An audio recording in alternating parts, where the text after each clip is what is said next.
Narcissists treat people awful, just terribly, but how do they treat their pets? This is an interesting topic and one that's very different than what I've done in the past, but it definitely comes up many times in litigation. So I want to talk today about how narcissists treat their pets.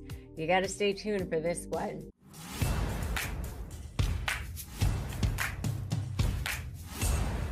Hey, I'm Rebecca Zung. I'm an attorney. I'm also a high conflict negotiation expert and the best-selling author of the book Slay the Bully: How to Negotiate with a Narcissist and Win. And if you're so ready to win, make sure you subscribe here and hit that bell. So how do narcissists treat their pets?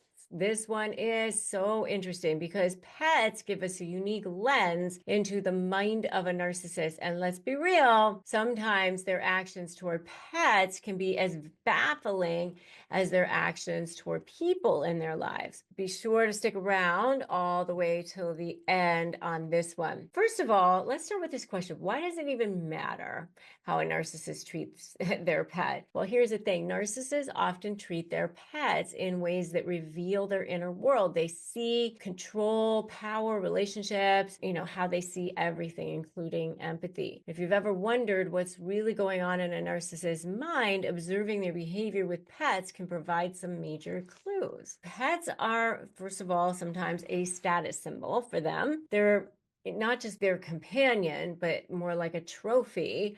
A narcissist might choose a pet for the connection, but maybe not necessarily for the connection. Maybe it's like how they look. So if you've seen someone who posts nonstop selfies with their purebred dog on social media, maybe the captions are about how perfect their pet is, but you rarely see any genuine interactions or signs of affection. That's because to a narcissist, pet is just an extension of their own image, a shiny object to show off. Let's say they might have some kind of expensive, exotic pet just to brag about its rarity, not because they actually want the pet.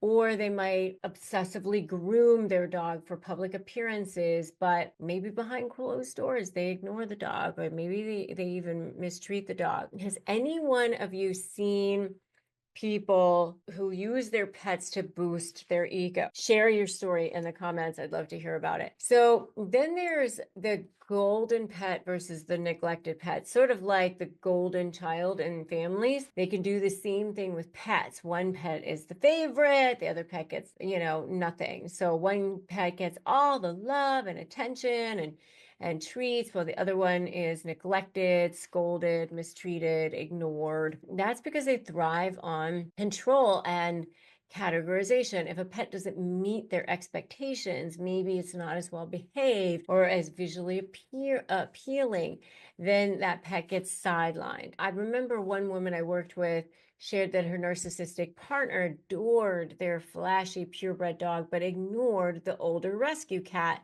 calling it useless. The contrast was heartbreaking. Another client told me that her narcissistic ex treated their dog like royalty until the dog got sick and required extra care.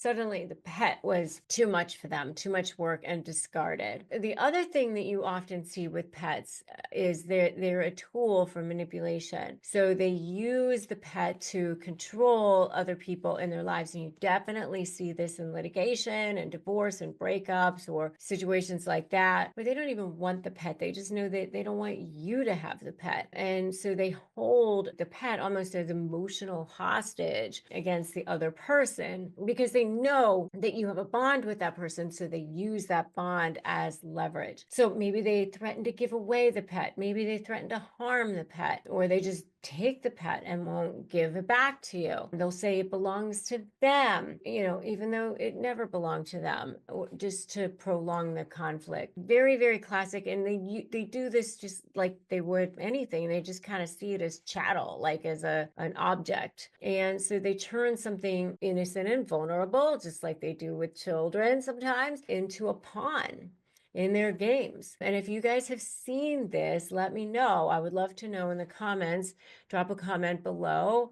And just if you agree that this is just not okay, put not okay in the comments. Have you ever met somebody, they started off to be the most charming, charismatic person you've ever met in your life, then they turned out to be your worst nightmare, and then when you go to negotiate with them, they're a living hell? Well, I developed something called the SLAY method of negotiating with narcissists, and it has helped tens of thousands of people in more than 150 countries win, go from feeling drained and defeated to getting the outcomes they want. And the reason why it works is because I spent more than 20 years studying narcissism as a trial attorney, and now I'm here to help you win too, and also take your suffering and turn it into your superpower.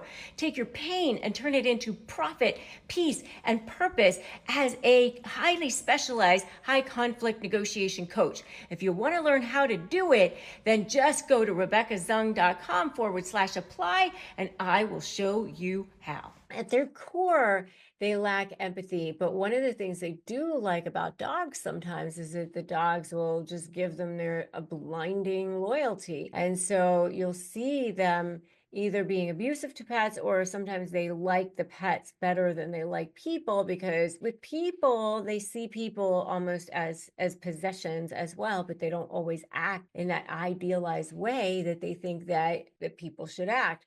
But if a dog adores them, loves them, gives them unbridled loyalty, then that pet may become something that's more important to them than anything else. And it can be painful to witness, because sometimes it's painful because of, what do you like the dog better than me?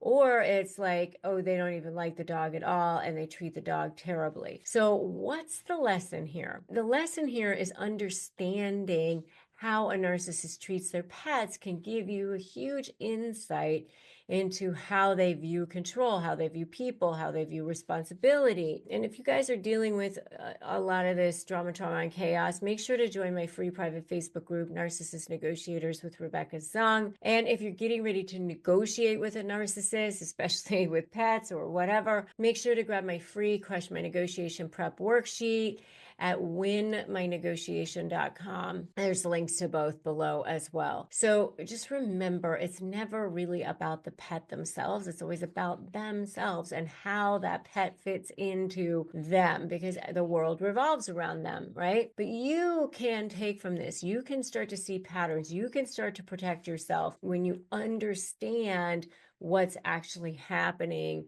with your beloved fur baby. So if this video has opened your eyes, or if you've experienced any kind of similar situations, leave a comment below. I want to hear from you. Your stories help this community grow stronger and more empowered, and connects us all and binds us all, so that you don't feel so alone. If you like this video, give it a like, give it a share, and make sure that you've subscribed here and hit that bell. Creating amazing retail experiences is no easy feat, especially when you're managing multiple stores, staff, workflows, fulfillment centers. But with Shopify Point of Sale, you can handle it all without the complexity. Shopify POS is your uniform command center, seamlessly integrating in-store and online operations across up to 1,000 locations. Guarantee a convenient shopping experience every time, whether it's endless aisles, ship to customer, or buy online or pick up in store. Shopify POS makes it all simpler, so your customers shop how they want and your staff has the tools to close the deal every time. Plus, acquiring new customers is expensive. Shopify POS helps you retain your shoppers with personalized experiences and first-party data,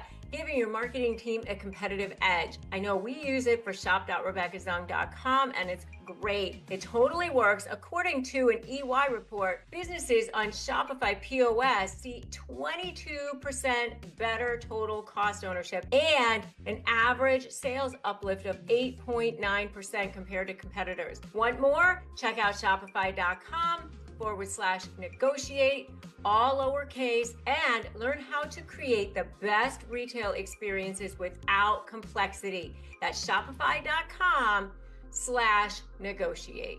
Thanks for spending time today with this video. The next video that I want you to watch is how to make a narcissist panic, because that's how you're going to start to turn things around and get back on the footing that you deserve and create the power that you deserve. All right. So go watch that video next. Remember, you have the power to take control of your interactions. You have the power to set boundaries. You have the power to reclaim your freedom, even if you're dealing with the most difficult people. So I will see you in that next video. And remember, today's a great day to start negotiating your best life.